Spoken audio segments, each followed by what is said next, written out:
গ্রাম বাংলায় অতি পরিচিত এই শয়তান গাছ একটি সপ্তপদী গাছ হিসেবে পরিচিত। আজকে আপনাদের এই শয়তান গাছের কিছু কল্পকাহিনী এবং কথা বলব। চিরসবুজ এই গাছ তার ঘন পাতা ও সুউচ্চ আকৃতি এবং সুগন্ধি ফুলের জন্য বিশেষভাবে পরিচিত। কিছু অঞ্চলে একে ডেভিল ট্রি বা শয়তান গাছও বলা হয়। শরৎ ও হেমন্তকালে শয়তান গাছে ছোট ছোট সাদা ফুল ও ফল ধরে, যার পাশের মিষ্টি সুবাস ছড়িয়ে দেয়। শুধু সৌন্দর্য নয়, লোকজ চিকিৎসায়ও এ গাছের বাকল ও পাতা ব্যবহার অনেকদিন ধরে চলে আসছে। শয়তান গাছ তাই শুধু একটি বৃক্ষ নয়, এটি স্মৃতি, রহস্য, লোকবিশ্বাস ও প্রাকৃতিক সৌন্দর্যের এক জীবন্ত প্রতীক।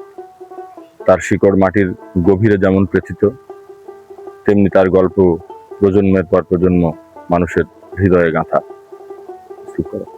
শয়তান গাছ শুধুমাত্র জীববৈচিত্র্য রক্ষায় নয়, এটি একদম সজীব নিঃশ্বাস এবং অক্সিজেন প্রদান করে। এছাড়া নিরাপদ পাখির আশ্রয় স্থান হিসেবেও এই শয়তান গাছ বেশ পরিচিত।